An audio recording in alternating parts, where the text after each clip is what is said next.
everyone, and welcome to the Jeff Bullis Show. Today I have with me Adam Stott. Now, I didn't tell you this, Adam, but one of my family members is second cousin to my father, which is completely irrelevant to you, I know, is called Graham Stott and Pam Stott. Oh, really? Yeah, so we might be distantly related, I'm not quite sure, but that'd be scary. Now, a little bit about Adam. He's the owner of Big Business Events. He's also one of the UK's top specialists in business growth. Now, just a little bit about Adam. And by the age of 19, Adam had bought his first house and was earning in excess of £100,000 per year. By the 28, he'd made his first million. At 27, he's running a company with £30 million turnover, employing 100 people. By the age of 33, his first setback, and who doesn't have a setback if you leap into business? It's a badge of honour in the US, not so much in Australia, but I don't know what it sits. And by 37, he was back on top. Adam was a pioneer use of social media and helps a lot of people with their social media to grow their business, to generate business, and remains a key influence with a huge social media following. He's got a little saying, he was born to make bucks, and that's really great to hear, because a lot of people, our listeners here, want to learn how to grow their business and make the bucks, but also enjoy their life, and that's fantastic. So welcome to the show, Adam. It's an absolute pleasure. Oh, thanks for having me. I'm super excited. Love it. So Adam's calling in from London. I'm from Sydney at the moment. I can't leave Australia because the government won't let us. So I might be here for another, till the end of my life. That's okay. But Adam, what inspired you to get into business? Because you said that you basically sucked at school. That's what you really said by the age of 19. And so, yeah, I mean, absolutely. I was a terrible, terrible student. I mean, really, really terrible. I literally didn't finish school. I didn't get any GCSEs, and I just have a real mindset around this stuff that a lot of people, certainly in the UK, and I don't know what it's like in Australia, but entrepreneurism is not something that's taught at school at all in the UK. If you're going to succeed at school, you're going to sit an exam, you have to memorize things, and you have to be academic. And that just wasn't me, and I didn't fit into that mold and that criteria. And I found that to be a real struggle in terms of, and really I no kind of encouragement as to being a good student, and I saw nothing in it. So it was very, very difficult. What inspired me to be an entrepreneur is I was a bit lost, to be honest, at the beginning on my journey. And like I think a lot of young people are, I was a little bit lost, didn't know how, didn't know what I enjoyed. I don't know if anybody else ever felt like that, but I had no idea what I enjoyed. And I see this a lot, actually. I've got a nephew that's 18, and I see a little bit, and I keep saying to him, Dills, we need to find the thing that you enjoy, because that's going to kind of unlock your passion and, give you some real momentum. And that's what I'm trying to help him with at the moment. But I was really, really struggling. I knew that I didn't enjoy doing manual work, manual labor. And luckily, I kind of fell into a job in sales, and that was kind of the beginning for me. And this kind of passion unlocked, and certainly a passion, around making money as well, because I thought it was crazy that you could go into a role, and the more people you spoke to, the more money you made. And it kind of just clicked. And in this role, and I was working selling TVs and washing machines and things like that. And I'd gone from being the most unenthusiastic person that was not interested at all in doing anything on a building site, trying to avoid doing any work, to being like the Tasmanian devil of this sales floor selling washing machines because I was earning more money. And I think that just ignited it in me. And really, I didn't look back much after that, to be honest. And I found what I was passionate about. And I think I was probably, I think that I don't really believe in luck, but I think that I was lucky to find what I was passionate about early, and I love sales. It's something that fitted me and suited my personality. And that kind of inspired me. And then the only way was up, really. And why did I get into business? Because you obviously hit this ceiling, don't you? This glass ceiling that you can't break through when you're working for other people. And a lot of the traits that a lot of the traits that I've had to work on to improve and get rid of, I found that when I was working for other people, those traits really did hold me back in a number of areas. And the next option was to go and start my own business, which is what I did. Yeah. I love the story you're sharing about you just didn't know what you wanted to do. You didn't know what brought you joy or happiness. And I think that's a big question, isn't it, for a lot of people in their lives? They're going, what do I do with my life? And Absolutely. and sometimes you stumble into it. Like you stumbled into discovering that it suited your personality. You stumbled into sales and went, oh, from basically trying to hide from the boss so you didn't have to lift a brick on the building site. Yeah. Yeah, absolutely. To where you're going, I love sales, I can make a bit of money as well. So I love the fact that you stumbled into discovering what you loved doing and enjoyed initially, which was sales. I'll tell a little story of mine too, just it's very relevant to what you talked about. I was a teacher and I was earning shit money, frankly. Okay, so, and I'd start a little side hustle, commission only, selling subliminal suggestion tapes at night. Nice. And I discovered I actually made more money in 2 nights than I made an entire week as a school teacher. And I discovered I had an appetite for sales as well. So I totally get what you mean. It's like I hated teaching because I was teaching people that didn't want to learn. They're called teenagers.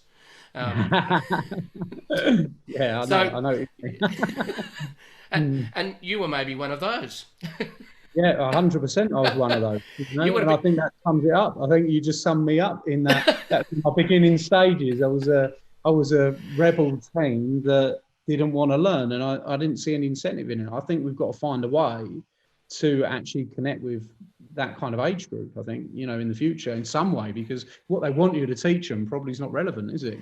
yeah, well, That's and you summed up teaching like go and memorize something, turn up in a class, write down an answer, and those who got the best memory win. Right?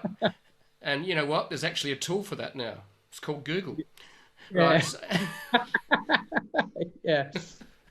And it will win. Yeah. I've got no doubt. Right? Yeah. Yeah. So, what do I want to do with my life? Memorize and then plagiarize and then actually show up and do something I hate for the rest of my life. So that's a big question. What do I do in my life? And it's great. Look, some people never discover that, Adam, and it's just great to hear the story of discovering that at an early age. And I was talking to my son today, and he said he's going through a bit of a tough time. And I said, look, you don't learn from pleasure; you learn from pain, and that's the Yeah. real. That's where you get accelerated learning. Yeah. Yeah. Absolutely. So you discovered you had a love for business. So what was your first business that you launched, Adam? So my first business. So I went on this sales journey, and I worked in multiple different sales roles, and I excelled in those roles. I've gone, and actually, I found something I was good at. Right. And I think this is what we're kind of saying here is that once I found something that I was good at, I became enthusiastic about it. Once I started getting the pats on the back that I'd never had, and people saying I was actually good at something, I got enthusiastic. And I think enthusiasm is a massive, massive thing, with regards to success. So I went on this big journey of learning sales and studying it and mastering it because I became interested in it.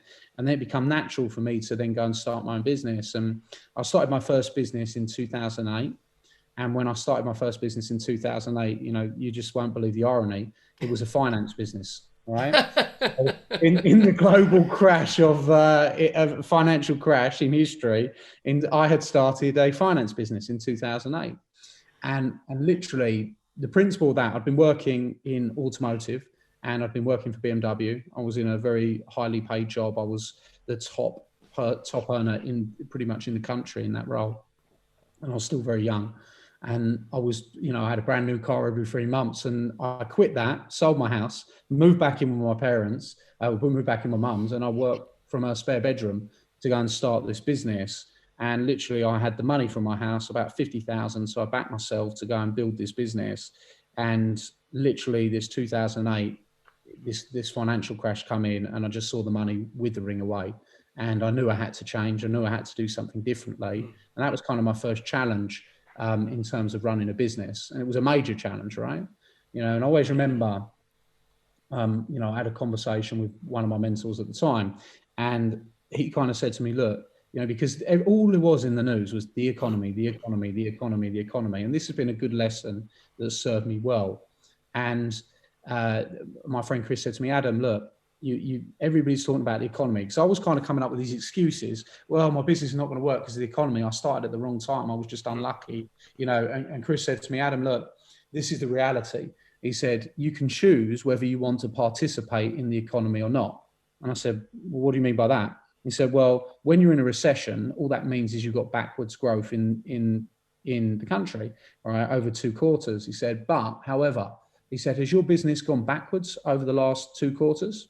I said, no. He said, well, you're not in recession. The economy is. All right. We make our own economy. So winners make their own economy. And I just remember hearing that. And that actually just turned my mindset in that one. It was like that, bang. And after I heard that, I actually started like telling everyone else that. I was like, well, I'm not in a recession. I'm growing. And I just completely had this different mindset. And I started building this business, and I had a lot of challenges. And I sort of invested in myself. I got a lot of help. I started to study marketing. Like 2 things that happened to me that have been pivotal.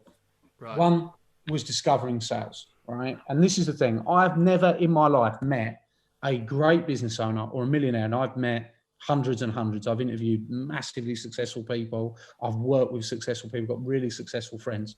And every single one of those people that's successful can sell. Every one of them. It is running through the veins of every successful person. They know how to sell. They know how to influence, right? And I was lucky to find it, but there's finding something and then there's mastering it. And for me, I found sales and I decided, you know what? If I get good at this, I earn more money. So I went on every training course. I listened to every CD. I listened to subliminal CDs. I went crazy on the knowledge. It was like, to me, this is like the key to life. If I get good at this, I get everything I want. And I just had this like massive enthusiasm for learning it and growing. And I did that. I just consumed everything and I got really good at it. Now, when I come to start my first business, that wasn't enough. Right? It's not enough just to be a good salesperson, because, if you're just good at sales, you no longer have got someone doing your admin. You've no longer got someone doing your financials. You've got no longer got someone driving you the leads in the first place, i.e. the marketing. So I realized that, sales is a piece of the puzzle, but it's not the answer itself. And for me, I was like, look, if I can get the clients, I know that I'll be able to do the business and sell them. Right? And this was when I started my business, but I can't get the clients. Like, I don't know how to get them. So I did the same thing with marketing. I started to learn marketing. I started to study marketing, and I became obsessed with marketing. And I went from knowing zero, and I mean nothing at all about marketing, like virtually zero, to knowing every marketing technique, everything about copywriting, everything about direct mail, everything about email marketing, everything about automation. And then I got into social media. And to be honest, that was then the catalyst of growth, really, once I started to master the social media. So those 2 things. But the challenge was, I don't know how to market, and this is going to be the thing that holds me back. So I decided that I was going to master that subject matter, and that really paid dividends for me, and that helped me to start to build that growth and get those results, So when did you get into social media marketing?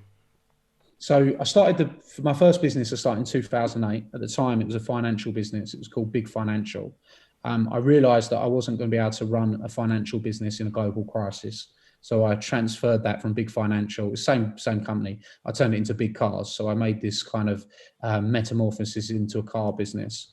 I studied the marketing, and I went from having no clients, no opportunities, no sales, no growth, to being able to drive the clients in through marketing and then sell them. And as soon as I learned the marketing, I did $1 million in my first year. All right. So I went to 7 figures in the first year because I learned a few really crucial things. And I'll tell you the one that I teach now, a lot of people. So people that work with me, I always say to them, look, this is what I learned earlier on. If you can turn advertising into profit, you can create as much money as you want. Simple as that. Yep. And that means if you can spend £100 and make 1,000 back, right? How many times are you going to spend £100? You're going to spend it again and again and again and again and again. Now, the skill lies is, can you spend £100 and make 1,000, or can you spend £100 and make 50? Right? That's where the skill lies, and that's what the payoff is with marketing, right? So for me, lots of times I spent £100 and made 50, and lots of times I spent, and it's about getting the consistency. So if you can turn advertising into profit consistently, you'll build a business. And this is what I went to work on, and I made it my obsession.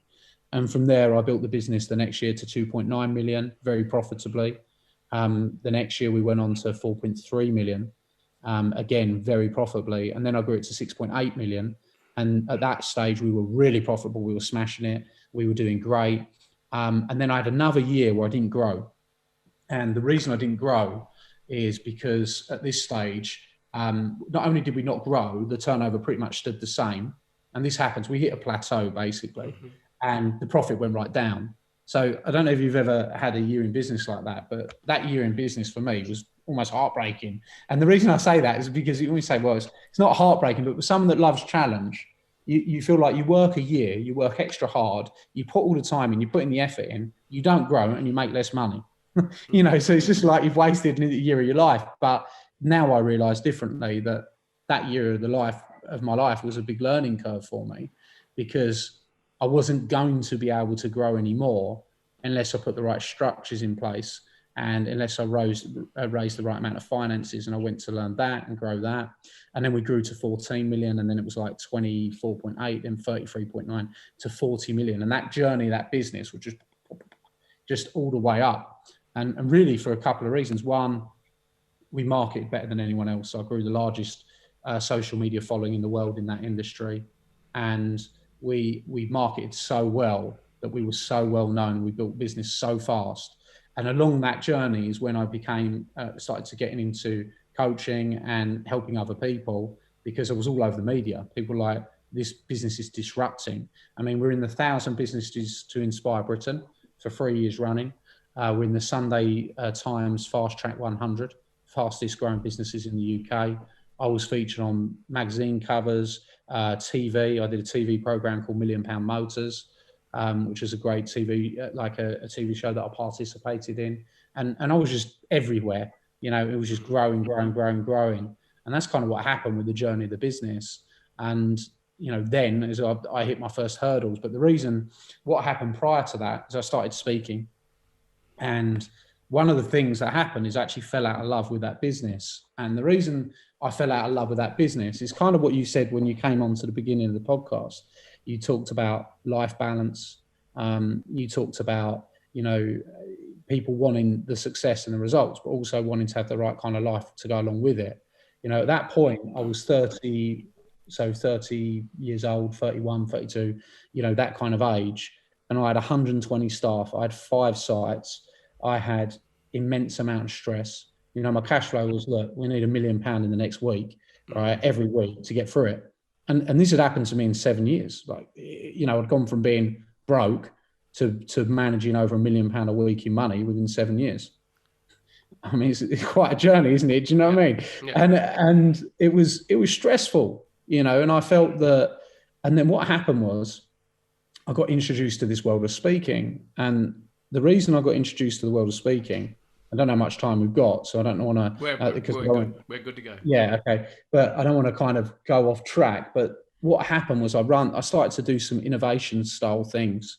So I used a lot of innovation in what I did. And I started to hold huge events from my showrooms. And this caught real big attention. And what I did was, I'll try and tell the story quickly, because it's a chunky story. But every December in the car industry, you're dead. No one comes and buys a car in December. Everyone's thinking about Christmas, right? So you're absolutely dead. The showrooms are dead every year. And my finance director, Richard, at the time, and I were working together. And I always used to go on holiday in December. And he's like, Adam, we need to have a good December. We need to, because we've not had a great year. This is my finance director telling me this. He said, what can we do to make December great? What can we do to make it a record month? And that's all about asking the right questions. If you ask the right questions, you get the right answers. You know, it's like, how are we going to get through December is the wrong question. How are we going to make it a record month is the right question. And I sort of said to him, well, we can't, because December's terrible. You know, it's not a great month. And he was like, well, if we could, what would we do? And he was very good at his questioning techniques. So I said, okay, well, let's get the staff together. Let's have a conversation. So we got the staff together and I said, right, we want to do something in December that gives us a record month. What should we do? And we asked everyone's opinion. And they were like, we should get a Santa's Grotto in the showroom to drive more traffic to people. We should put an ice skating rink in the showroom to bring more people in. We should get reindeers. We should have the Frozen cast here. We should have a big choir and, you know, and all these things. And we should get a candy floss machine. We should give away mulled wine. We should give away mince pies. And it was like all these different ideas come up. I just like, right, okay, we'll do all of it. And we held this event. Okay. Because I'm not afraid to take risks, you know. And we held this event. It cost me about 30 grand, called Winter Wonderland, and we had 5,000 people attend. And of those 5,000 people that attended, we sold like 300 cars. Wow. Over the course, which was like a great month for us, you know. And again, turning advertising into profit, you know, £2,000 a car, 300 of them. All right, you can do the maths versus a 30 grand spend. It was very successful. And I got asked to come and share that story at the London Excel in front of 2,000 people. People loved the story. I shared it in a bit more detail than I have here. And then I went on to share that story in South Africa. So I went to South Africa, then I went to America. And basically what happened was I kind of fell out of love with my business, and I started to fall in love with this speaking. And my head was turned massively because I was earning really good money. I was loving it. I was enjoying it. It wasn't stressful. It was just pure fun. And I started a business called Big Business Events, which is my business now, about a year and a half before I came out of the car business. And literally, I just fell in love with it. Started as a side hustle and went on to become a multi-million pound business that serves 15,000 clients, you know, and I love it. And that's kind of the story. And I had a few troubles at the end of the car business, as you said. You know, I took my eye off the ball. I made some mistakes. And I had to do some, you know, some real work to get myself through that situation. It was very stressful. It was very difficult. I had to make really tough decisions because I had something I built over 10 years. You know, I've got a lot of fame from it, you know, and a lot of accolades from it. And I had to make the tough decision. I made the decision to close it. And off the back of that decision to close it, you know, of course, I had, at the time I closed it, I had £8 million in personal guarantees. All right. Wow. You know, because I leveraged up a business to go and build it. But obviously we had a lot of stock. So I had to basically liquidate the stock to reduce my personal guarantees. And instead of selling the business, so a successful exit from that business would have been a sale that probably made me, you know, 10, 15 million pounds, right, at that time on the EBITDA. But instead, I exited it really come out of the business at zero, right? You know, it was like, so I've gone on this wild ride, this crazy journey to come out of it. And thankfully, obviously, it never caused me any personal financial issues. I didn't lose my house and different things like that. And, you know, I managed to come out of all that. But it was a real journey. You know, it's a real learning curve. And one of the reasons it's a massive learning curve is that, you know, there is a time to sell your business. And it's about knowing that time. And I'd turn down offers, big offers. You know, I'd turn down mergers. I'd turn down all these different things. And then I took my ball when I got distracted and ended up not getting the exit I wanted. Right. So we make mistakes, don't we?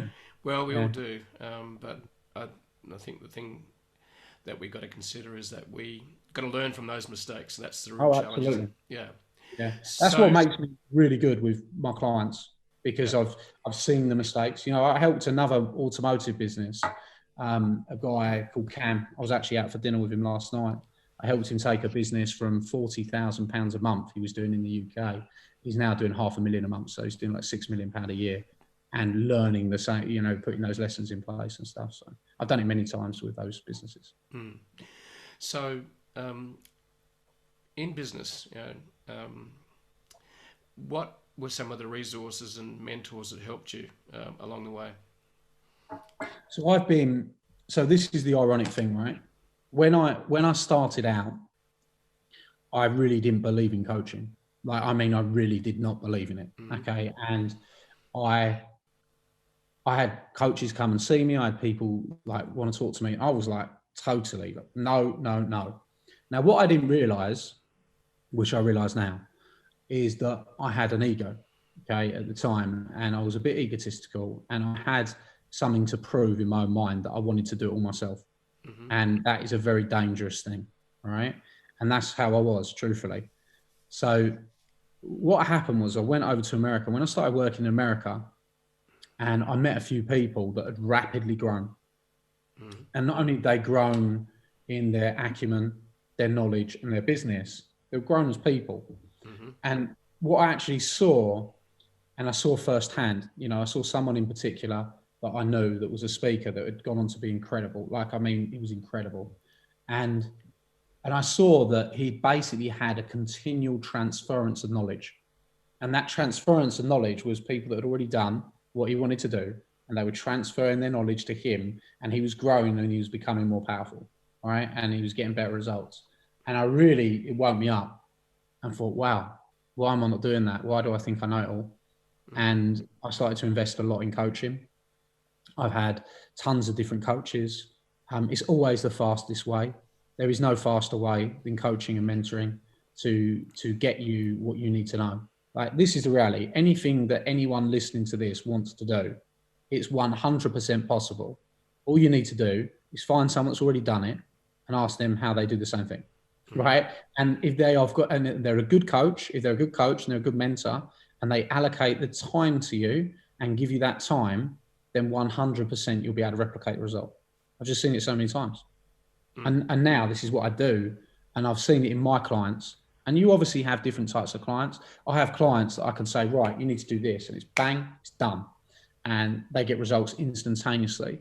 But I get other clients that will obviously challenge. It's like, yeah, but I do it this way. And yeah, but I don't know if I've got the time to do that. And yeah, and all the excuses come out. But if you work hard enough of them and you keep pushing and you keep educating, the penny will drop, and then they'll do it the right way and they'll get the result too.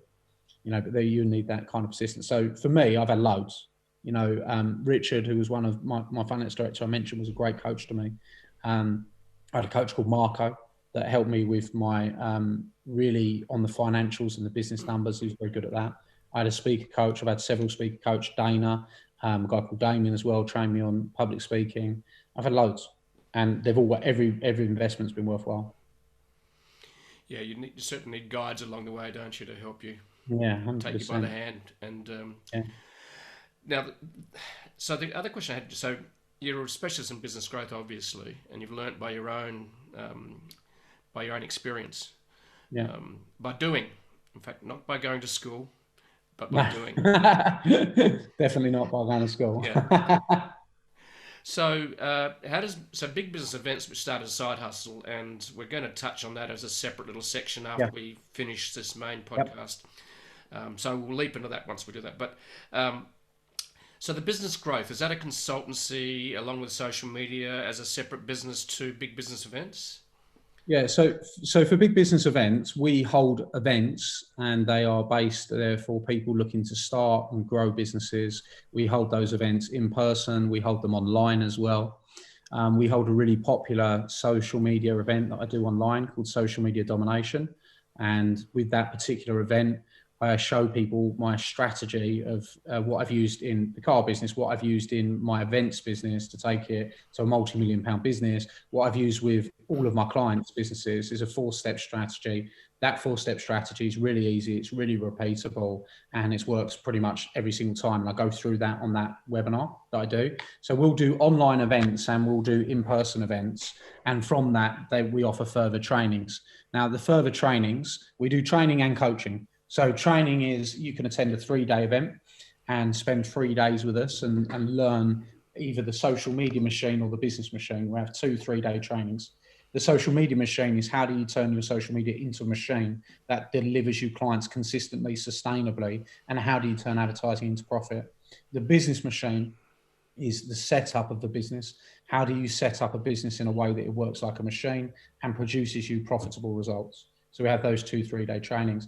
And from there, we will offer my products that I have. I have a product called Gold Circle, where people come and get coached by me directly, and they go into a circle of great business owners. And we have some other programs as well. We have a small, intimate program called Online Income Builder, where we help people to build their income. So we have trainings and coaching. So 2 different really types of models.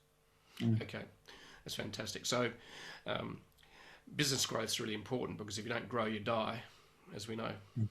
Absolutely, yeah. And the other thing too is we need to evolve as human beings. I love the fact that at the young age of 30 something, you went, I've got a successful business, I've got all the money I need, but I'm not the person I want to be. Is that correct? 100%. Yeah, I really feel that. I'm a very different person now. Yeah. Yeah. So to wrap up this particular section here, what is the biggest learnings you bring back from your journey in starting, growing, and closing businesses? And what's 2 or 3 top tips you can leave for our listeners? Well, I really would say that if any business owner wants to grow, and that is what they want to do, and I'd have different tips for different things, right?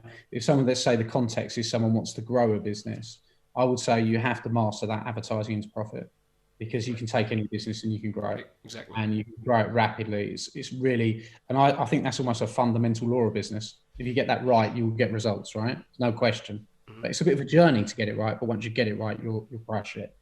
First of all. The second of all, I would actually say, and it's really cliche because it's what I do, right? It's in terms of coaching. But, everybody needs mentoring, guidance, and coaching.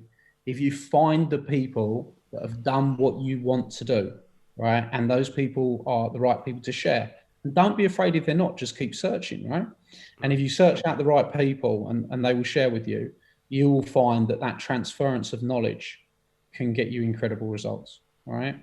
So that would be the second one I'd say.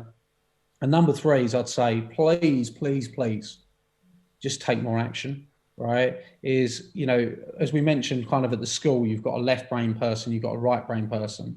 Your left brain's your academic, right? And your right brain is your creative risk taker, your faster decision, faster paced type of individual. If you are a left brain individual and you're listening to this, and maybe we haven't explained that enough, right? But, if you're an analytical, you're an overthinker, that is going to be the enemy of your success. Yes. We need to take more action. We need to go and do things faster. And, I've said to some of my clients, I've literally said to some of my clients, few people that have worked in analytical type jobs their whole life. I said, listen, go and work in telesales for a month, right? And just do it. You're not going to stay there, but I want people to tell you no 1,000 times, because that's what will make you successful. That's what will make you successful. Yep. You will not be successful if you're afraid of hearing the word no, right?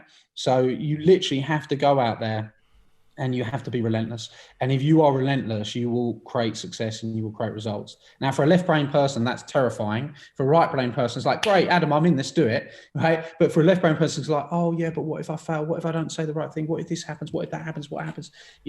This is the reality. All that worrying, all that anxiety is the enemy of success in business, right? So you're much better off to fail and have tried, right, than you are to not have tried at all. Okay, so for me, it's action taking. Yeah. In other words, create a minimal viable product and just go and do something. Start. You know what? Seriously, you just nailed it there. It's like, just create something, go and sell it. That is actually my, for someone right at the beginning,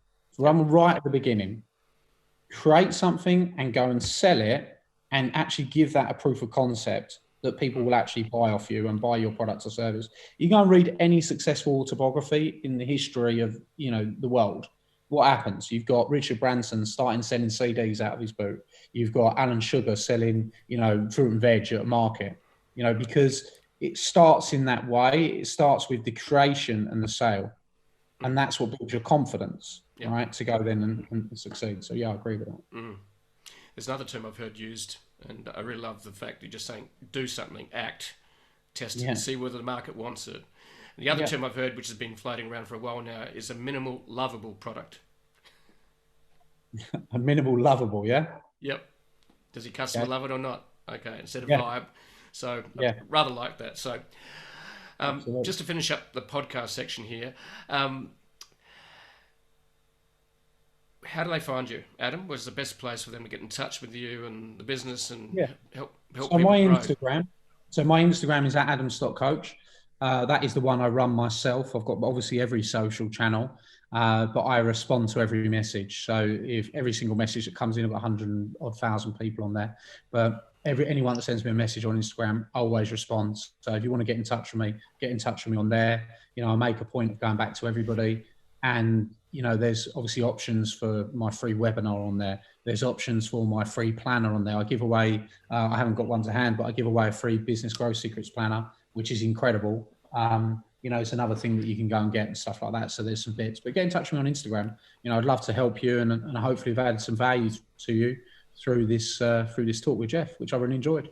It's been great having you on the podcast, The Jeff Buller Show. Thanks, Adam. It's been an absolute pleasure. You did.